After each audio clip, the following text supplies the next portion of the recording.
Welcome everybody to Showtime in the Morning. I'm your host, Showtime Sanders, and we are here to talk about MMA. I'm bringing my homeboy here, Josh Frenzy, in later, and we have a bunch of things that we want to talk about. We're first going to interview Josh. He's an amateur. He's 2-0 right now. He's an up-and-coming fighter, so I thought, of course, we'll chat with him and talk to him about his career and his endeavors. And also, we're going to talk UFC. We have some upcoming fights that are going to be really, really bonkers, so I think they'll be really dope for us to come and talk about. So stay with us, and everybody, this is Showtime in the Morning. The Fantasy Sports Hall of Fame presents former accountant Derek Bradley. DraftKings one-day fantasy football took him from a guy with holes in his underpants to a guy with bikini models in them. How do they do it? DraftKings.com. They have one-day games, so you're not locked in. It's like a new season every time you play. And best of all, you could win a shipload of money. Use promo code KICK to play and get free entry into the Millionaire Grand Final. Be crowned a fantasy football millionaire. Get to DraftKings.com. Ladies, do you ever feel like you're living in a man's world? At Nike, it's ladies first, men second. Nike works to invest in girls worldwide through the Nike Foundation and knows just how much girls can do when they just do it.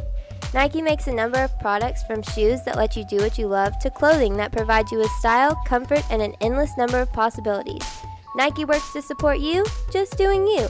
Whether you're out and about or running at the park, Nike has products that make it all work. Don't let a man do what you do better. Victory starts now. Work hard, play hard, live hard, and live the Nike life. Make yourself the woman you want to be. Nike has helped more than 500,000 girls around the world stay in school, stay healthy, and most importantly, be successful to grow up and just do it. You can make a difference in the world, and Nike has your back. Add Nike to every part of your life and be incredibly strong, incredibly beautiful, incredibly you. Nike, just do it.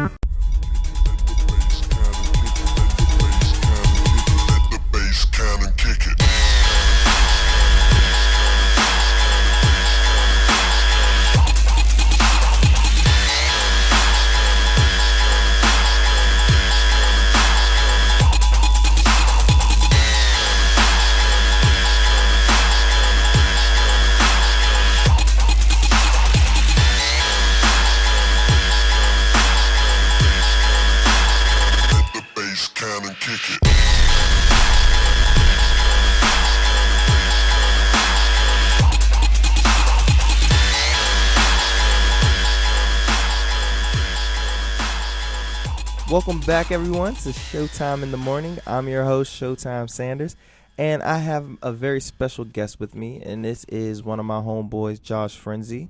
Frenzy, how you doing, man? I'm doing good, man. Now, Frenzy is a teammate of mine, and he also does mixed martial arts.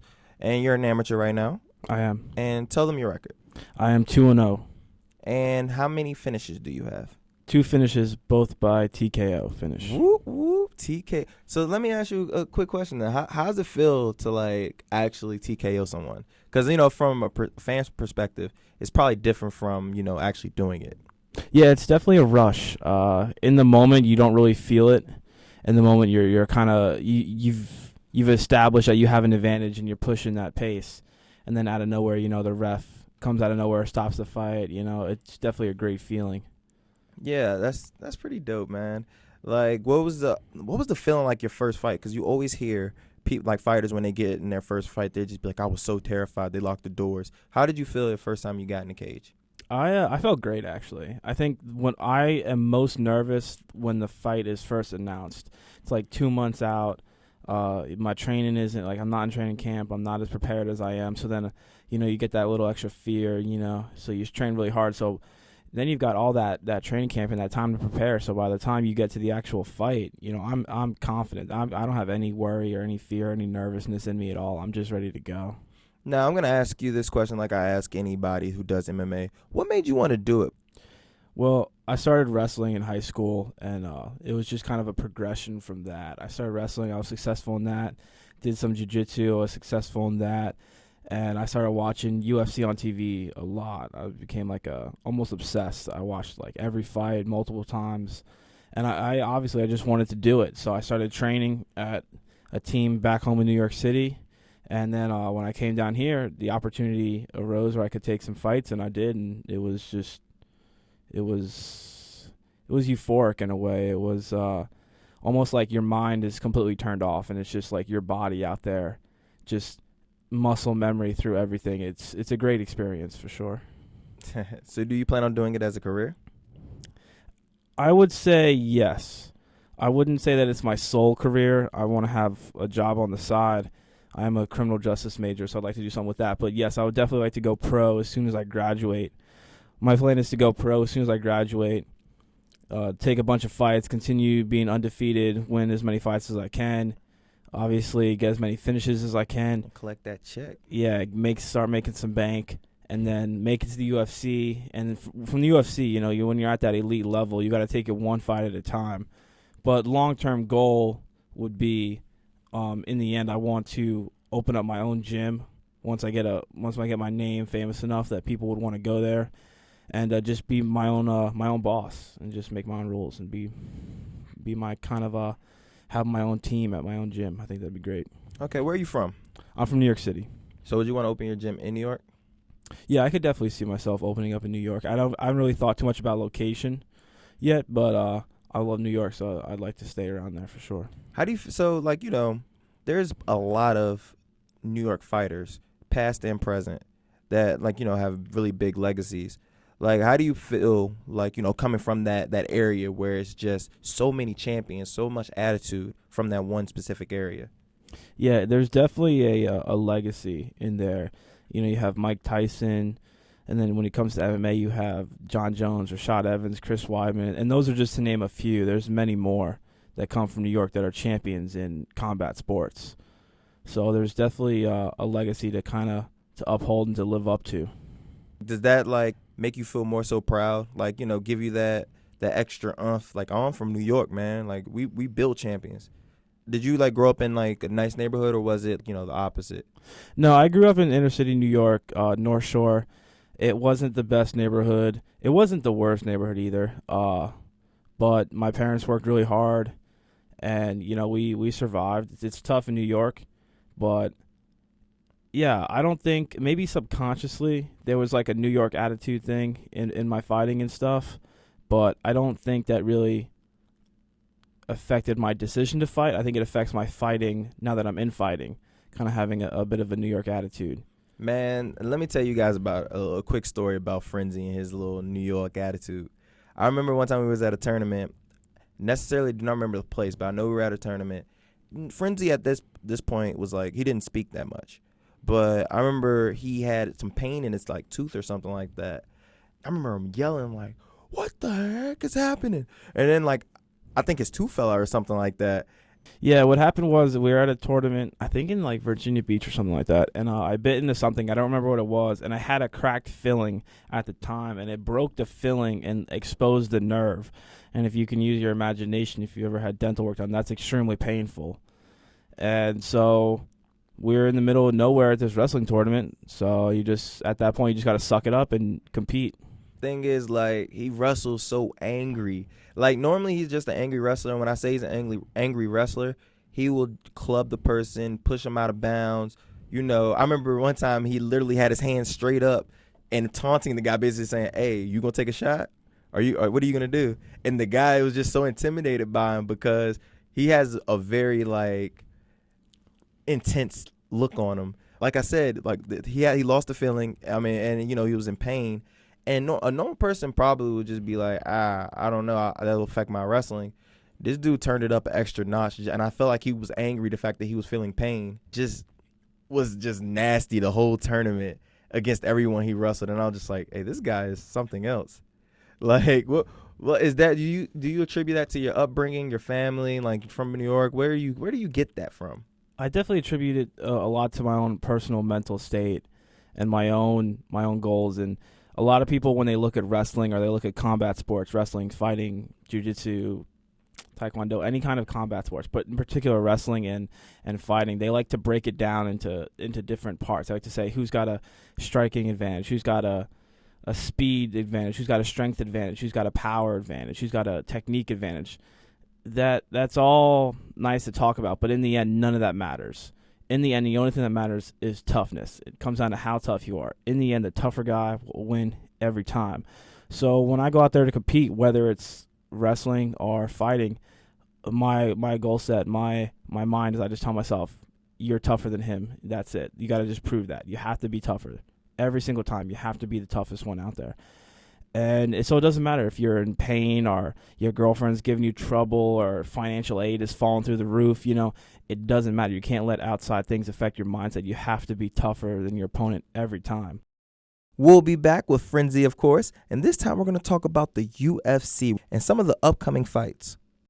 One of the biggest challenges we face at Thurman Thomas Sports Training is false or outdated information concerning strength training. We train athletes as young as 7 years old, and over half of our athletes are under 13. This is Dick Bowerly. My grandson is now 8 and has been training at Thurman Thomas Sports for 2 months now. Brandon absolutely loves it and can't stop talking about it to all of his friends. Personally, I couldn't be happier with the training. I can already see a big difference in his ability and his confidence, and I sincerely recommend this program to anyone. Experts agree kids can and should begin supervised resistant trainings by age 7 or 8. As Marv used to say, look it up. Don't let your child fall behind the competition. You can even try it out for free for a week. Sign up now for 1 free week at Thurman Thomas Sports Training. Get the same training professional athletes receive, free for a week, no obligations required. Locations in Salem Sports Park in Elma and in the Eastern Hills Mall. Go to ThurmanThomasSports.com for upcoming summer camps, including strongman training. To perform like a pro, you must train like a pro.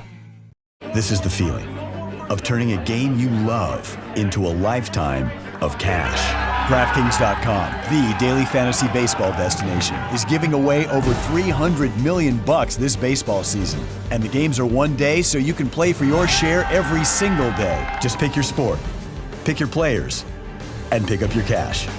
Step up to the plate at DraftKings.com. Play with promo code SLIDE and get free entry in our daily contests. Get to DraftKings.com. Hello, ladies. I've missed you. May I speak privately to the man in your life? Thank you. Men, take your body to nature with Old Spice Timber. It's what the angel-faced woman in your life deserves. Sound good? Fantastic. Goodbye. Hello again, ladies. I know. I shouldn't have, but I did. Soon your man will be able to smell like he can use this while riding one of these and sweeping you away to... Guess who? It's you. It's me! Goodbye! Don't use timber! Use bear glove! I'm sorry, what was that? Bear glove. Got it. Bear glove's the best in the world! Timber. Bear glove. Timber. Bear glove. Stop it. It's showtime! This is 90.9 The Light. Music for our generation. Music for our generation. Welcome back, everyone, to Showtime in the Morning. Once again, I'm still with my boy Frenzy. Frenzy, you having fun out here? Yeah, man. All right. So now we're going to switch it up a little bit, and we're going to talk about the UFC. That is the cash cow of MMA right now. So the first question I want to ask you, Josh, is who's your favorite fighter and why? My favorite fighter would have to be Chris Weidman. I like him for multiple reasons. One, we come from the same background. We both from New York, and we're both wrestlers. But I like him because he's one of those wrestlers. He's not just take you down and lay on top of you, kind of grind out a decision. His ground and pound is vicious. His submission game is deadly, and his striking game is come really far. And he's deadly on all aspects of the game. And I can agree with one thing, and that is probably he's top 3 most exciting fighters in the UFC. Just for the fact that when he has a training camp, a full training camp, he has all finishes. It's either by TKO, knockout, or it's by submission. And that's what the fans want to see. And that's what I wish he'd get a little bit more popularity. I feel like he deserves it because, he is an excellent fighter. All around great at jiu-jitsu, top notch. Striking is now top notch because, let's be realistic, he knocked out Anderson Silva. He beat Machida like a drum. Yeah. And the thing was, Machida's now kind of on a downward spiral in his career, but he beat Machida when Machida was at the top. They thought he could be, champ and everything. So, yeah, Weidman has no holes in his game. None whatsoever. No holes. He is solid in every aspect. Which is like, it's like showing that the evolution of MMA, whereas in the champions now are really starting to have zero flaws. Yeah. Like when you really think about it, John Jones, where is his flaw? Chris Weidman, where is his flaw? Jose Aldo, where is his flaw? Demetrius Johnson. Demetrius Johnson. Almost all the champs, they have almost no flaws. Exactly. Robbie Lawler is, a monster. But the thing about Robbie Lawler, who is the 170-pound champ, is he has flaws, but he gets over his flaws with his toughness. Yeah. He's just so tough. He has that grit in him, and it just does not allow him to lose. Like his last fight with Rory, he was down in the cards. What was it? He was down 3-1 going into the 5th round. 3-1 going down, and he's the champion. And what does he do? Knocks him out.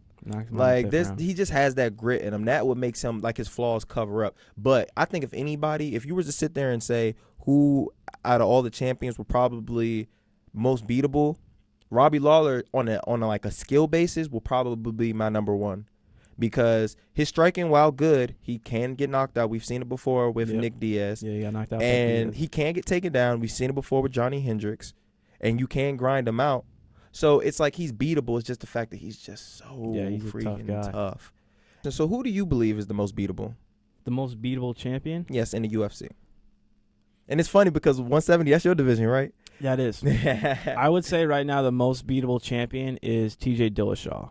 TJ Dillashaw. He's the 135 bantamweight champion. I think he's the most beatable. He's also, I think, the most recent person to hold the belt. The one to win it? In terms Fabricio. of Okay, Fabricio, yeah. I also heavyweight think he's beatable. Yeah. But TJ Dillashaw, he's 35 it's a tough division, and he's got Dominic Cruz, the former champ, who's been out for almost 3 years on injury, coming back.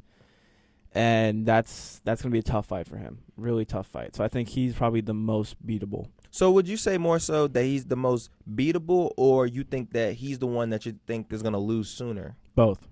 Okay. I can respect that. But he's definitely not in the toughest division, though.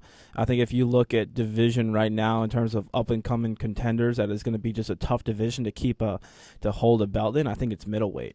I think you're talking, the top 5 of middleweight, which Chris Weidman is the champ. Then you have Luke Rockhold, Yoel Romero, Jacare Souza. We're talking just a front row of killers. Yeah, and let's break this down so people know, like, the level of, like, champions that are in the middleweight division. Now, Luke Rockhold is a Strikeforce champion, and Strikeforce was basically like a tier 2 to the UFC being the one, but at the end of the day, they still had top-notch talent in Strikeforce. Yeah. So he beat quality UFC caliber guys in there and won the belt. Now, Jacare is like one of the best black belts in jiu-jitsu, period. He's considered the best jiu-jitsu artist in MMA today. Yes, that's what he's period. Considered.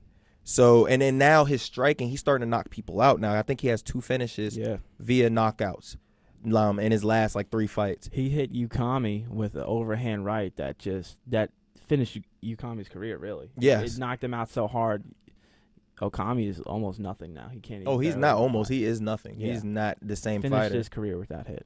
And the last one is Yoel Romero. Yoel Romero, let me tell you about this guy, Yoel Romero, because I love him. He's 40 years old, everyone. 40 years old. Way past his prime.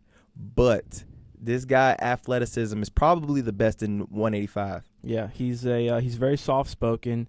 He's a world champion, Olympic silver medalist. In freestyle wrestling. His wrestling, the guy goes from his explosiveness. He goes from 0 to 100 in the blink of an eye. I mean, he is standing in front of you, and then he's in on your legs, taking you down, and before you can even blink. He's a powerful. He's not just exploding. He's his powerful. Explosiveness is unparalleled. And like I said, this is at 185. Yeah. And Chris Weidman is the champ right now. His next 3 fights are all going to be. He has no easy fights coming up next. And the more he retains his belt, the better his legacy is going to go. Because it's in my opinion, this is somewhat, it might be better than the John Jones run, where he first won the belt when he had to go through Shogun, and he finished him, went through Rampage, went through Machida, went through, who else did he go through? Tip of my tongue. Gustafsson and Cormier. Glover, yeah. It might be as impressive because the level of athletic beasts that are in 185 is ridiculous right now. So, 185 is definitely not the hardest division, but I can see it being top 3 out of all the weight classes. Oh, absolutely. Like I said, we have a lot of complete fighters, but you also have, like you said, the 135-pound division and also the 155-pound division, which is always competitive. Yeah, 155 is so competitive. I don't see anyone in the division good enough to consistently hold the belt. I think the belt is going to change hands probably every year, every other fight maybe. Yes, I feel like that's for some reason it's always been the toughest, but now it's like if you're top 15, honestly, you're capable of holding the belt somewhere. Even the top 15 guys are so close to that belt. Yeah. But the thing is, like, no matter the weight class, and when it comes to like professional MMA, especially in the UFC at that level, the difference between like the champ, like someone like Demetrius Johnson, who's really is just he hasn't even been in danger. He hasn't like lost around in so long. He's just an unstoppable champion. The difference between him and everyone else in the division is nothing more than a couple seconds and a couple inches. He's a couple inches ahead of the guys, and he's a couple seconds faster. But that makes such a difference. And it's the same thing in middleweight. I think really to be better than everyone else, you just have to be faster than them by a second, and further ahead them up by an inch, and that's it. And that's what these champions are. That's the difference between the champions and everyone else in the division. And you know what makes MMA so exciting, and this is why I love it so much. Whereas you can look at it and stare at it, and then go to your phone, blink of eye, missed everything. Missed everything. That unexpectedness is what makes MMA so like dope. Like the fact that anybody can lose. Like of course you get like the NFL teams or whatever. Like anybody can lose any single day, or like a basketball game, blah blah blah. You'd be like, yeah, anybody can lose any given day. It is more so important in MMA because you're throwing punches, you're throwing kicks, you can get submitted. Anybody can get knocked out any second of the day. Any fight, anybody can lose, and it's the truest thing we've seen. I remember at the 24-hour workout last month, we were like I said, we were working out for 24 hours. We were watching an MMA fight. The guy was getting beat easily for 3 rounds. It was like a minute left in that round. The guy tripped or something. The guy took his back, choked him out. Yeah, unconscious. The number of weapons you have at your disposal in MMA is just ridiculous when you think about it. Like in boxing, you've got punches. You've got a handful of different punches you can throw. You've got jabs, cross, overhands, hooks, uppercuts. You don't really. It's just combinations and punches. But then you get to MMA and you've got punches, elbows, shoulder strikes, knees, kicks, foot stomps, takedowns, fancy moves. Submission. The amount of weapons you have at your disposal in MMA is ridiculous. Really, how do you prepare for that? You really can't. You prepare the best you can, but that's why it's so unpredictable. That's why in a second, you're all of a sudden you're throwing punches, and then your foot comes out of nowhere and just slaps someone in the face. It is unpredictable, and that is why it is so exciting, because you have so many weapons, so many angles of attack. You can get into the situation where it's like this fight's been boring for like 3 minutes. Nobody's done anything, and then it turns to the best fight of your life. It's like the Mark Hunt, this is a heavyweight bout. Mark Hunt versus Bigfoot Silva. I remember the first round probably wasn't that entertaining. It was just a few strikes. They were filling each other out. Second, third, and fourth, and fifth, the greatest fight you'll ever see from heavyweights. Throwing straight bombs. Both of them dropped each other. Yeah. Multiple times. A crazy fight. And it was so good they had to do it again. But to switch it up real quick, give me what is the fight you're looking forward to the most this year? Because the year's coming to an end and they have a lot of stat cards. Which fight are you looking forward to? Yeah, definitely. December 12th, Chris Weidman, number 1, ranked middleweight champ in the world, is taking on the number 1 ranked contender, Luke Rockhold. And that's going to be an amazing fight. You're looking at the current UFC champ, the former Strikeforce champ going at it. Both guys are just freaks of nature in terms of their skill sets. These guys, they have both of them no holes in their game. Both of them have finishes by submissions, knockouts, and it's going to be a great fight. They are both huge for the division. Chris Weidman cuts a lot of weight to make 85, and Rockhold is like 6'4". These guys are both really big middleweights, and it's going to be a great fight. Hey, who you think will win? I think Chris Weidman submits him in the 4th round. Submits him championship rounds? Mm-hmm. I can see that, but I can see him submitting him earlier than that. You think the championship rounds is probably going to get him a little bit more tired? I don't think that. I think fighting Weidman, because he's such a big guy and he's just going to hang on you, he's going to grind you out, and I think by the 4th round, Rockhold will be ground out enough that he'll open up for a submission. Hey, I respect that. But Josh, I appreciate you coming out here chatting with us about MMA. Good luck to you and your career. Thank you. Definitely, we got to bring you back here, man. For sure. We'll be back, everyone. Stay with us. Showtime in the morning, everyone. Hello, ladies. I've missed you. May I speak privately to the man in your life? Thank you. Men, take your body to nature with Old Spice Timber. It's what the angel-faced woman in your life deserves. Sound good? Fantastic. Goodbye. Hello again, ladies. I know. I shouldn't have, but I did. Soon your man will be able to smell like he can use this while riding one of these and sweeping you away to... Guess who? It's you. It's me! Goodbye! Don't use timber! Use me! I'm sorry, what was that? Bear Glove. Got it. Bear Glove's the best in the world! Timber. Bear Glove. Timber. Bear Glove. Stop it.